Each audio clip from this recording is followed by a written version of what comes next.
The moment is here, you can stop your search. It's Comics by Perch. Hey everybody, this is Perch. I like this question because I think this question is one that a bunch of you will have different opinions on. This is one of those classic kind of subjective questions, and it really speaks to who you are as a comic reader and everything else. And it says, hey Perch, I got a pretty simple question for you. Is there such a thing as a little too much world building? Now, to expand on that, do you remember changes like Doctor Doom's various retconned tragedies, Raghul Zar being the true destroyer of Krypton, the Norman Osborn, Gwen Stacy love affair you never knew you wanted, all these stories where writers just create this new context for characters you never knew existed. I believe they call it retconning. But that's a different way to say it, because in many cases, a lot of these pitches and a lot of these stories that come out like this, they don't start as a retcon. They start as world building. Like, this is going to lead to new facets and new storytelling opportunities. In fact, if you're a writer and you're looking to pitch Marvel and DC, one of the things that you put in there is, this will lead to story opportunities. This will lead to additional new story opportunities. That tends to play well with editors.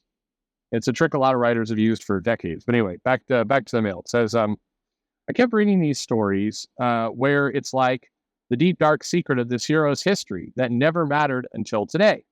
And at a certain point, I'm like, can we just say that these heroes are more or less the way we understand them to be, and adding new lore going forward rather than in the past? I feel like enough lore has been created at DC and Marvel that we can say job well done in world building and just move on. That's a good question. So again, this is a subjective thing.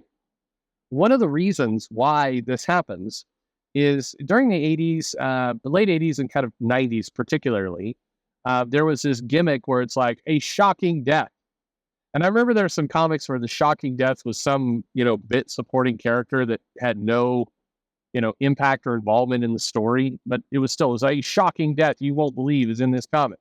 And they would sell off that. And at some point it got to be a joke. Even Marvel was doing jokes about themselves with What the and magazines like that. It's like, there's a shocking death in this, and it was like a pedestrian getting hit by a piano or something. And so there was this, there's this overuse of that. And then they turned around and they looked at kind of, the success of more deconstruction aspects of comics, Watchmen and Frank Miller. One of the lessons that was learned from that is, hey, maybe even a better selling approach, because we drove it into the ground, than a shocking character death is the secret history you never knew. And this has been true in comics for a long time, but it really amped up in the 2010s. It was, let's reveal some very, shocking twist, which then got referred to as a retcon. But again, the way these all generated was a writer came in and said, hey, we're going to pull from the past. So in many cases, it starts with good intentions. It starts with like, hey, we got all this continuity, and I'm going to dig deep into this continuity. I'm going to find this thing that, maybe we didn't see the whole story. So I'm going to reveal these new aspects to it. And when I do that, it's going to create this new, wrinkle on the character that's then going to lead to this and that. Anyway, that's how it all begins. And that's really what happens. However, like anything, like deaths in comics, it got overused. And it absolutely has gotten overused at this point, where new details about people's lives are being thrown in that start to diminish the character overall. I think Doctor Doom is actually a decent example of that, because they've tinkered around with his, tragic origin story so much that you start to care less about, like, he's got all these tragedies. It feels like, by the way, they're starting to do similar things with Kang now, where it's like there's all these additional wrinkles to who he is, and maybe he's not completely a villain here, but he's a little bit of a villain there. Like, there's all these new elements that are suddenly being crammed in, and the idea there is, hey, this opens up all these new threats you didn't know existed, an even bigger threat. I liked the Mark Millar Fantastic Four run with Brian Hitch. I thought it was good. I enjoyed it, but it introduced all kinds of new shit that, by and large, I mean, very few people have taken advantage of. Like the whole, Reed Richards, Genius Girlfriend and all the rest. Sue Storm was doing some stuff with other female superheroes. We learned that Doctor Doom had a mentor. Like, there's a bunch of different pieces to that story that actually were pretty compelling and interesting, but this becomes the problem. The shocking reveals, if they are never touched upon and are just ignored going forward, then what do they really matter? And I think that that's absolutely a problem that you got with a lot of comics, is these changes are not reflected. I mean, Nick Spencer did kind of a hero's journey or hero's duty of going back and trying to clean up parts of Sin's past. But by and large, no one touches on that. And of course, they don't touch on it because a lot of these things land poorly. For me, and I understand that this is a hated thing to say, for me, I do want the iconic story to build on itself. I want, the part that always strikes me as somewhat sad about comics is that you have no real budget. And by that I mean you need to pay the artist to the writer and everything else, but you don't have like special effects budget. You don't have to build sets.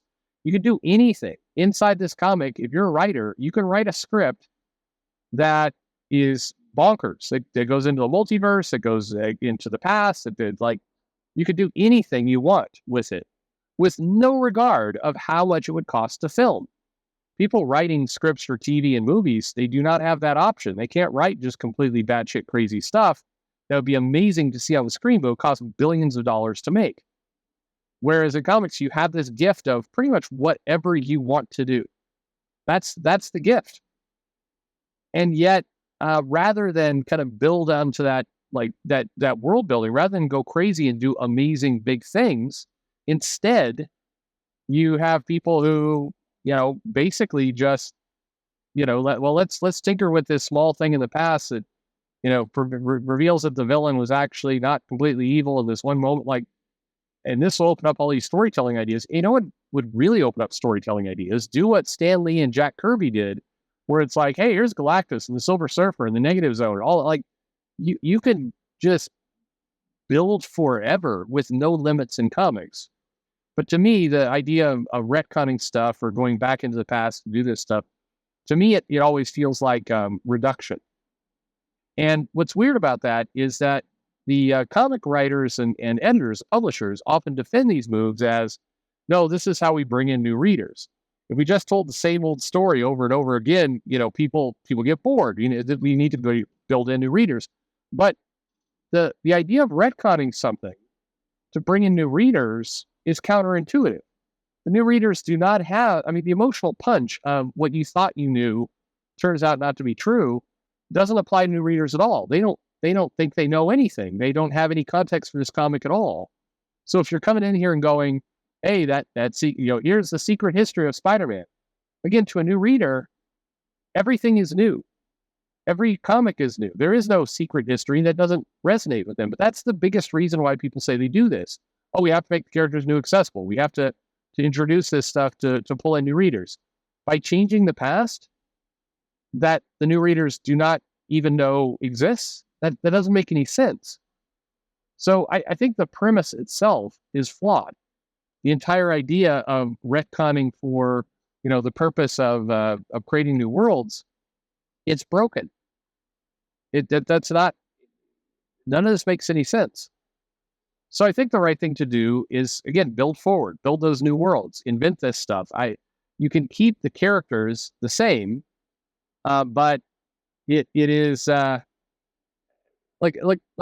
just build on you could take the Fantastic Four as they are, and you can introduce all kinds of new scenarios that will be super friendly and exciting for new readers. There's this very small moment, and I want to say it was around 2004, where Marvel was doing this. Hey, we're going to have a jumping on point for new readers. We're going to have a new storyline, and we're going to introduce some new stuff that is friendly, but the characters all still act the way they are. We're not changing them around. They are still who they are, but we're introducing some new settings and some new themes that we think might be kind of fun to catch up on. We're not, it's not like you're dropping them into a 100-issue Chris Claremont, storyline with a bunch of subplots and other things. We're giving you something fresh to start with, but the characters are still the characters. Spider-Man's still going to act like Spider-Man. The Fantastic Four is still going to be the Fantastic Four. Batman is still Batman. But we're going to give you a new mystery, a new arc that is friendly to jump into. It doesn't rely you don't have to read the previous arc. You just have to kind of know that, Batman is a superhero. He doesn't have powers, but he's smart. He's got gadgets, and that's pretty much it.